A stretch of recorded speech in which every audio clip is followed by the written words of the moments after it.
Breaking news చూస్తున్నాం. అల్పపీడన ప్రభావంతో హైదరాబాద్లో మేఘావృతం ఏర్పడింది.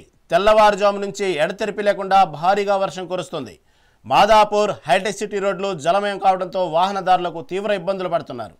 రోడ్డుపై నిలిచిపోయిన వరద నీటిని మోటార్లతో హైడ్రా అధికారులు తొలగిస్తున్నారు. ఇక వాతావరణం అనుకూలించక విమాన రాకపోకలకు అంతరాయం ఏర్పడింది. శంషాబాద్ ఎయిర్పోర్టు నుంచి హైదరాబాద్, ముంబై, హైదరాబాద్ టు పూణె వెళ్లే విమానాలను దారి మళ్లింపులు చేపట్టారు ఎయిర్పోర్ట్ అధికారులు. దీని గురించి మరింత సమాచారం మా రిపోర్టర్ హారిక అందిస్తారు. హారిక, చెప్పండి, తెల్లవారుజాము నుంచి ఈరోజు హైదరాబాద్లో భారీగా వర్షం కురుస్తుంది. రోజు కురుస్తుంది హైదరాబాద్లో వర్షం. ఈ మధ్యకాలంలో వర్షం లేని రోజు అంటూ లేదు, ప్రతిరోజు వర్షం పడుతుంది. కాబట్టి ఈరోజు తెల్లవారుజాము నుంచే వర్షం కురవడంతో ఇటుపక్క వాహనదారులతో పాటు అనేక మంది శంషాబాద్ ఎయిర్పోర్ట్ నుంచి వెళ్ళేటువంటి ఇటు హైదరాబాద్, ముంబై కానివ్వండి, హైదరాబాద్, పూణె వెళ్లే విమానాలు కూడా దారిపు మళ్లీ చేపట్టారు అనే వార్తల నేపథ్యంలో ప్రస్తుతం పరిస్థితులు ఏంది, ఏమంటున్నారు వాతావరణ శాఖ అధికారులు? ప్రస్తుతం రెండు తెలుగు రాష్ట్రాల్లో భారీ వర్షం కురిసే అవకాశం ఉంది అని చెప్పేసి వాతావరణ శాఖ ఎప్పటి నుంచో సూచిస్తూనే ఉంది. ముఖ్యంగా ఈ అల్పపీడనం బంగాళాఖాతంలో ఏర్పడిన ఈ అల్పపీడనం ఏదైతే ఉందో అది వాయుగుండంగా మారే అవకాశం ఉంటుంది అని చెప్పేసి వాతావరణ శాఖ హెచ్చరించింది. ఎందుకంటే ముఖ్యంగా ఇన్ని రోజులుగా అంటే మనకు ఈ ఋతుపవనాలు మొదలైనప్పటి నుంచి మొదటగా మనకు అల్పపీడనాలు మాత్రమే స్టార్ట్ అయ్యాయి. కానీ అల్పపీడనాలు బలహీనపడి మళ్ళీ వెనక్కి వెళ్ళిపోయాయి. కానీ ఈ సమయంలో మాత్రం ఇప్పుడు అంటే ఇవాళ లేకపోతే రేపు ఖచ్చితంగా ఇది వాయుగుండంగా మారే అవకాశం ఉంటుంది అని చెప్పేసి హైదరాబాద్ వాతావరణ శాఖ అధికారులు హెచ్చరించారు. అయితే ముఖ్యంగా హైదరాబాద్ విషయానికి వస్తే ఎక్కడైతే ఇప్పుడు దాదాపు మియాపూర్ కావచ్చు, గచ్చిబౌలి కావచ్చు, లింగంపల్లి కావచ్చు, ఇక్కడ 3.5 వరకు వర్షపాతం నమోదయ్యింది. అయితే ముఖ్యంగా ఈ జీహెచ్ఎంసీ పరిధిలోనే ఆఫీస్పేటలో దాదాపు అత్యధిక వర్షపాతం నమోదైంది అని చెప్పుకోవాలి. అయితే దాదాపు 5 సెంటీమీటర్ల వర్షపాతం నమోదైంది. అయితే ప్రస్తుతం జిహెచ్ఎంసీ పరిధిలో ఉన్న అన్ని ఏరియాలు కావచ్చు, అయితే ఏదైతే ఇప్పుడు మనము కొద్ది వానకే ఎంతో అతలకుతలం అవుతుంటారు వాహనదారులు కావచ్చు, ప్రయాణికులు కావచ్చు. ఎందుకంటే రోడ్ల పైన దాదాపు వాటర్ అన్ని జామ్ అవ్వడం, పైగా వాటర్ లాగింగ్ పాయింట్ దగ్గర అయితే ఇంకా ఇబ్బందిగా మారింది.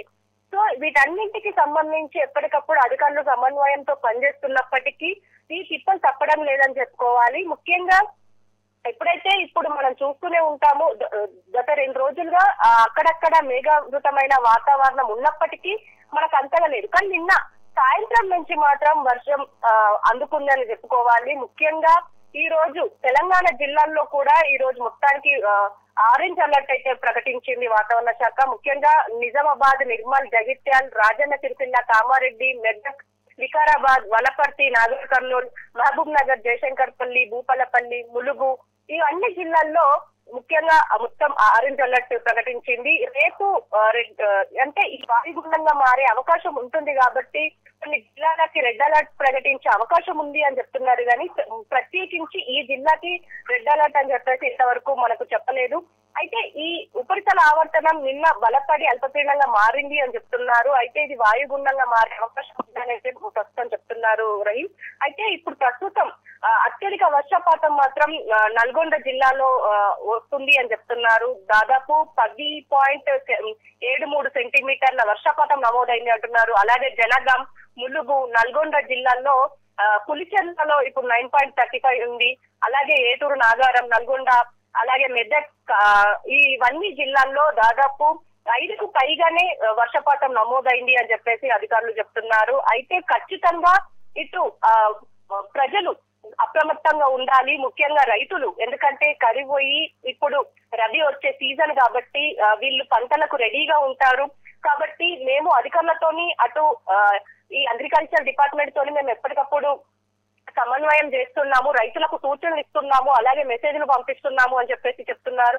ఇంకో పక్క హైదరాబాద్ విషయానికి వచ్చి ఎప్పటికప్పుడు హైడ్రా కావచ్చు, జిహెచ్ఎంసీ కావచ్చు, ఎప్పటికప్పుడు టెక్స్ట్ మెసేజ్ల ద్వారా ఇంత వర్షపాతం ఉంది కాబట్టి ప్రజలు జాగ్రత్తగా ఉండాలి అని చెప్పేసి ఎప్పటికప్పుడు మెసేజ్లు పంపిస్తున్నప్పటికీ అక్కడక్కడ ప్రమాదాలు తప్పడం లేదు అనే చెప్పాలి. ఎందుకంటే ఇంతకు ముందు అంటే పోయిన వారంలో కూడా మనం చూసాము, బల్కంపేట ఓవర్ బ్రిడ్జ్ దగ్గర కూడా ఒక వ్యక్తి వాటర్ లో కొట్టుకుపోయి దాదాపు ప్రాణాలు కోల్పోయారు. అలా ఇలాంటి ప్రమాదాలు జరగకుండా ఉండడానికి ఎప్పటికప్పుడు అధికారులు చెప్తున్నప్పటికీ కొంత పెడచెవిన పెడుతున్నారనే చెప్తున్నారు. అయితే ఖచ్చితంగా ప్రజలు జాగ్రత్తగా ఉండాలి. ఎందుకంటే ఇప్పుడు ఈ ప్రమాదాలు జరగకుండా ఉండేందుకు అని అంటున్నారు. అయితే ఇటు శంషాబాద్ ఎయిర్పోర్ట్ విషయానికి వచ్చి ఇప్పుడు ప్రస్తుతం ఈ విమానాలు మళ్లింపు జరుగుతుంది రహీం. ప్రస్తుతం ఏదైతే ఇప్పుడు మనం చెప్పుకుంటున్నామో ఇవన్నీ ఇప్పుడు ఏపీకి తరలిస్తున్నట్టుగా చెప్తున్నారు. ముఖ్యంగా ఈ ఎక్కడ ప్రమాదాలు జరగకుండా చూసేందుకు అయితే చెప్తున్నారు. అయితే హైదరాబాద్